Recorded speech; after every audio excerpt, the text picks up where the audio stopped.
J'espère que vous allez bien, j'espère que vous vous portez bien. Le journal de dimanche, le JDD, comme on l'appelle ici en France, qui est l'un des titres les plus prestigieux, les plus importants, les plus influents de la presse française. Il date de 1948, mine de rien. Le JDD, qui est un hebdomadaire très prestigieux, dans son numéro du 26 janvier 2025, c'est-à-dire aujourd'hui, je parle aujourd'hui de dimanche 26 janvier 2025. Le JDD a sorti des révélations que je pense que nous allons peut-être des Algériens ne vont pas, heureusement que nous sommes un peu établis en France, des fois on arrive à capter ce genre d'informations qui passerait inaperçu si on était établi sur le territoire national. C'est pour ça que c'est bien des fois d'avoir des médias et des journalistes algériens qui peuvent voyager, qui peuvent être établis à l'étranger, qui peuvent résider à l'étranger. Parce que c'est important d'avoir certaines informations qui proviennent de sources étrangères et qui ont du recul par rapport aux sources algériennes pour l'apprécier ou pour l'évaluer ou critiquer ou constater les différentes évolutions de la politique du régime algérien. Le GDD, ce 26 janvier 2025, a révélé une note, le contenu d'une note des services secrets français. C'est une note qui a été écrite par la Direction nationale du renseignement territorial, la DNRT, qui est l'un des plus importants services secrets français. Alors, il faut savoir un peu de pédagogie, parce que les Algériens peut-être ne comprennent pas ou ne connaissent pas comment fonctionne l'appareil sécuritaire ici en France. On connaît la DGSE, qui est la Direction Générale de la Sécurité Extérieure, dont le nom est très connu parce c'est la DGSE, il y a des films là-dessus, il y a la fameuse série Le Bureau des légendes à Canal+, il y a eu des films, il y a eu des livres, il y a eu toute une littérature sur la DGSE. Ça, c'est le renseignement extérieur, qui est très connu, donc la presse algérienne parle souvent de la DGSE, des fois pour l'impliquer dans des fantasmes, dans des théories de complot totalement absurdes, totalement hallucinantes, mais la DGSE est connue. Sauf qu'en France, il n'y a pas que la DGSE, ça c'est le renseignement extérieur. Il y a aussi le renseignement intérieur. En France, le renseignement intérieur, il a plusieurs filières. Il y a plusieurs filières du renseignement. La DNRT, c'est l'un des 4 services de renseignement intérieur de la France. La France, ils ont la DNRT. La DNRT, c'est la Direction nationale du renseignement territorial qui relève directement de la Direction générale de la police nationale, la DGPN. En France, ils ont la DGPN, nous avons la DGSN, la Direction générale de la sûreté nationale en Algérie.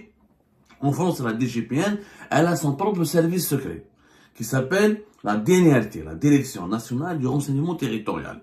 En plus de cela, il y a la DGSI, la Direction générale de la sécurité intérieure, comme nous en Algérie on a la DGSI. En plus, les Français, ils ont la Direction du renseignement de la préfecture de police de Paris, la DRPP, la préfecture de police de Paris. Comme Paris c'est la capitale, comme c'est une ville stratégique, comme c'est l'une des villes, pratiquement la ville la plus visitée du monde, elle reçoit énormément d'étrangers et de touristes. Ils ont créé un service secret spécialement dédié à la préfecture de police de Paris, qui s'appelle la DRPP, la Direction du renseignement de la préfecture de police de Paris.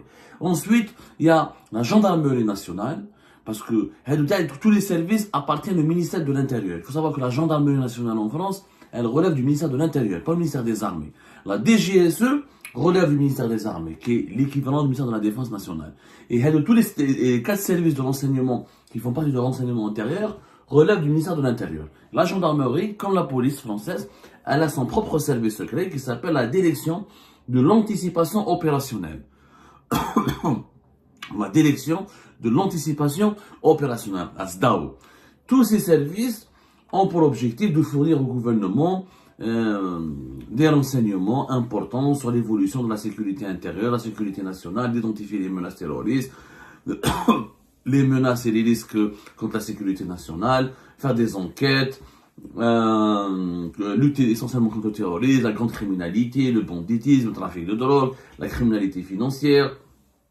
D'ailleurs, la DNRT, elle a pour devise connaître pour agir. Connaître pour agir. Donc la DNRT, le service de renseignement de la police française, a fait un rapport sur les relais du régime algérien en France. Les relais du régime algérien en France. Et cette note, ce rapport, c'est plus une note qu'un rapport, a été consulté par le GDD, le journal de dimanche.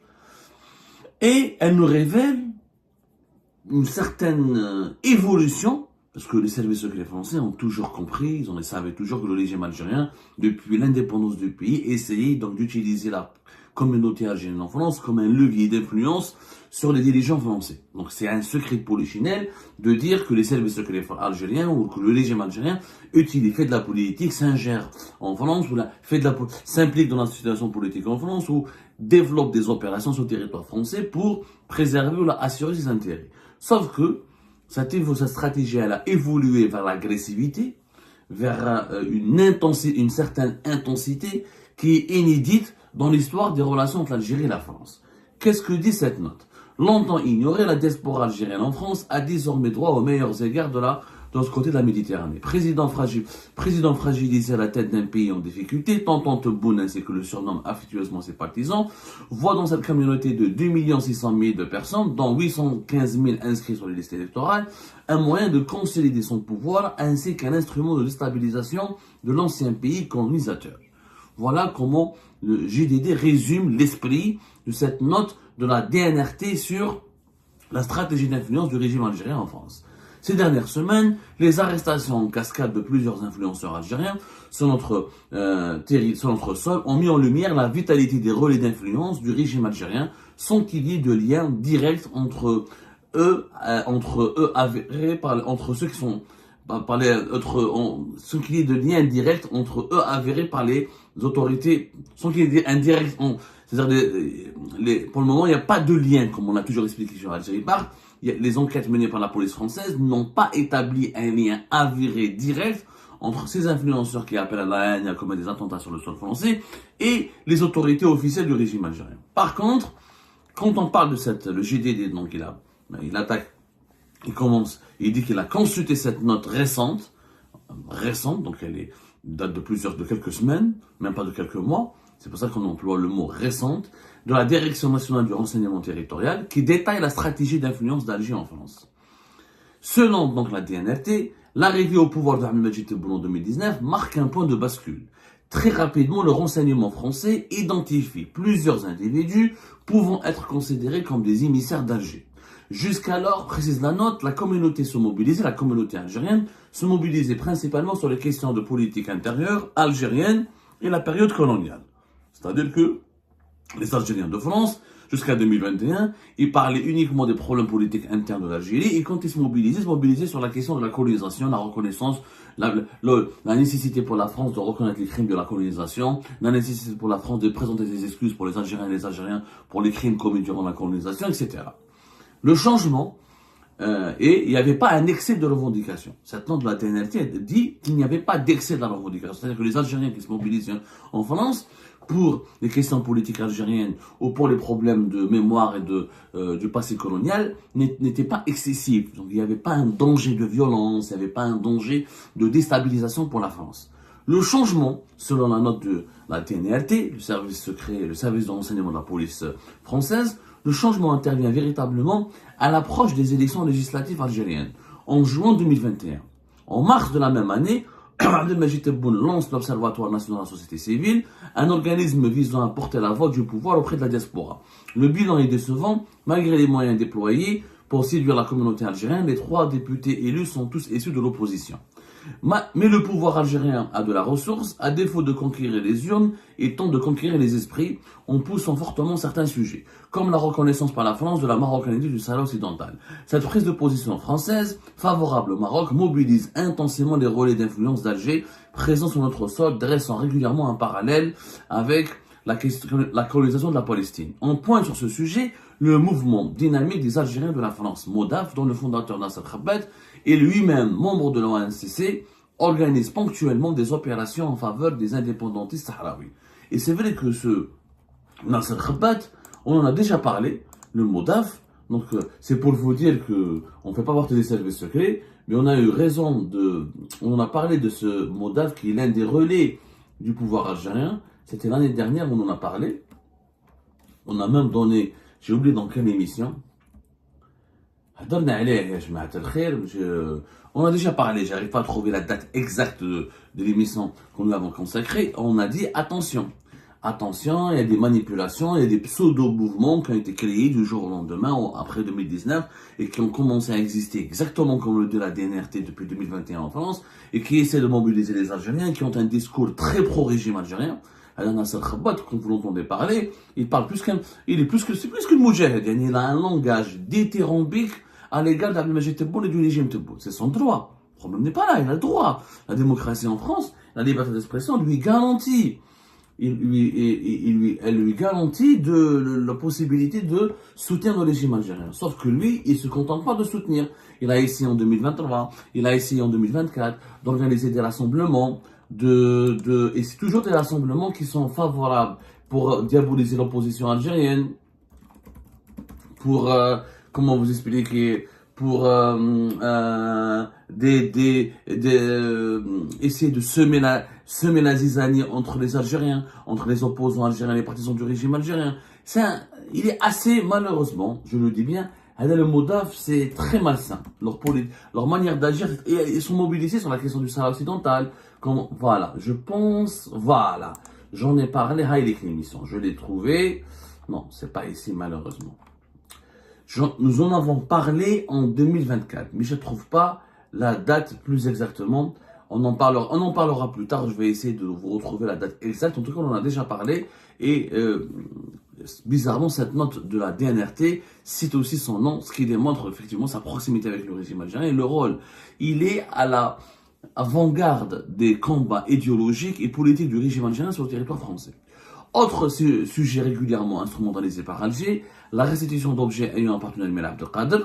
Une telle démarche est de nature à renforcer l'entre-soi dans un pays qui peine à intégrer sa population étrangère ou issue de l'immigration, notamment algérienne, sur fond de rancœur alimentée par la rente mémorielle. Ce que dit la note de la DNRT, c'est-à-dire que pour la DNRT, le fait que la France, le fait que le régime algérien utilise énormément les revendications légitimes, très légitimes, de reconnaissance des crimes du passé colonial en Algérie, du passé colonial français en Algérie, ça alimente la rancœur des Français d'origine algérienne, et ça divise la société française, et ça bloque et ça ralentit l'intégration des Français d'origine algérienne au sein de la société française, parce que ça alimente une rancœur anti-française, et ce qui est basé sur la rente mémorielle. C'est-à-dire que la colonisation, le passé colonial, est utilisé régulièrement par les relais du régime algérien pour créer une sorte de mur entre la communauté algérienne, notamment les binationaux et les Français d'origine algérienne, qui sont nés français en France, et le reste de la société française. Et ça a été un signal d'alerte. Le service secret français estime que c'est dangereux de continuer d'alimenter la rancœur française, la rancœur anti-française, en utilisant l'histoire de la colonisation, alors que les autorités françaises d'aujourd'hui, les dirigeants français d'aujourd'hui, les Français d'aujourd'hui, tout simplement, n'ont rien à voir. N'ont aucune part de responsabilité dans les crimes qui ont été commis dans le passé. C'est comme si on va dire aux Allemands aujourd'hui, on va essayer de détester les Allemands d'aujourd'hui parce qu'ils ont tué les Juifs, ou ils ont tué, pour la politique de la Shoah qui était menée par Hitler. Mais Hitler, dans l'Allemagne de 1945-1930, et les dirigeants et les Allemands d'aujourd'hui, il y a un fossé. Donc, on ne peut pas continuer à alimenter les services secrets français ont peur de l'impact sur la stabilité de la société française, étant donné que le nombre des Algériens est important, on parle de 2 600 000, alors les 2 600 000, c'est les franco-algériens. Parce que on ne compte pas les pieds noirs, les Français d'origine algérienne, mais de la première génération. On parle d'une communauté de 5 millions de personnes, parce que c'est une communauté très variée. Au sein de la communauté algérienne en France, il y a les sans-papiers, il y a les Algériens nés en Algérie qui ont été naturalisés français, il y a les Algériens nés en Algérie mais qui sont uniquement résidents en France, mais qui se sont mariés avec des Françaises ou des Algériens qui sont mariés avec des Français, ils ont fait des enfants, donc leur enfant est français. Il y a les binationaux qui sont issus de la deuxième génération de migrants algériens et qui ont fait la nationalité algérienne, qui ont un double passeport, algérien et français. Il y a aussi les Français d'origine algérienne, mais qui ne sont pas binationaux, qui n'ont pas fait le passeport algérien, parce que ils sont issus, et c'est leur grand-père qui est algérien, mais c'est pas leur père ou leur mère, ou leur grand-mère qui est algérienne, mais c'est pas leur père ou leur mère. Donc, plus c'est les Harkis, les Harkis et leurs descendants, plus les Pieds Noirs et leurs descendants. Donc ça fait une communauté extrêmement variée. C'est pour ça qu'on a du mal à la comptabiliser. Quand on parle des Algériens de France, on ne parle pas uniquement des Algériens nés en Algérie et qui sont partis en France. Ça n'a rien à voir. On parle de plusieurs catégories de la population algérienne. Donc, la DNRT aussi parle d'une nouvelle stratégie du régime algérien qui est la stratégie de prise de contrôle des mairies et des instances de représentation. Comme quoi, le régime algérien a été poussé à, comment dirais-je, à sponsoriser, à subventionner, à soutenir des Français d'origine algérienne ou des franco-algériens qui voulaient se lancer en politique et qui voulaient devenir ou être élus maire dans les élections municipales françaises. Dans la DNRT, c'est un cas, elle le nomme pas bien, elle parle de Rachid A, qui est un médecin de travail à la mairie de Paris, qui intervient régulièrement dans les médias algériens. Parmi ses priorités figure le contrôle davantage des mairies françaises. Dans une liste a été dressée, le régime algérien a dressé une liste de mairies françaises, mais aussi une partie du Conseil national de l'ordre des médecins. C'est-à-dire que le régime algérien essaie d'utiliser le Conseil national de l'ordre des médecins, pour des raisons que vous pouvez comprendre. Il y a plus de 16 000 médecins algériens établis en France. Nous sommes la première communauté de médecins étrangers. Et il y a une liste de mairies, notamment des mairies dans les quartiers populaires où il y a une grande communauté algérienne.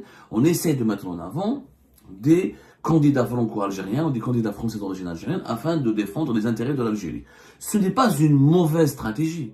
C'est vraiment intéressant. Pour moi, en tant qu'Algérien, je trouve que c'est intelligent de la part de l'Algérie de subventionner ou de soutenir par principe ou par les médias ou même financièrement des candidats à certaines mairies françaises, à condition de ne pas enfreindre des règles de souveraineté de la France. Si les financements sont encadrés et autorisés, pourquoi pas? S'ils ne sont pas autorisés et encadrés, je pense qu'il ne faut jamais le faire. Comme nous, en Algérie, on n'aimerait pas que la France soutienne des candidats dans des élections algériennes. Je n'aimerais pas que mon pays aussi se comporte de cette façon. C'est la loi française l'interdit. Comme on n'aime pas quand nos lois sont violées, on ne devrait pas aller violer les lois des autres pays. Ceci dit, si on soutient ces maires, si on veut avoir une génération de maires d'origine algérienne pour défendre des intérêts stratégiques, légitimes dans notre pays, moi je dis oui.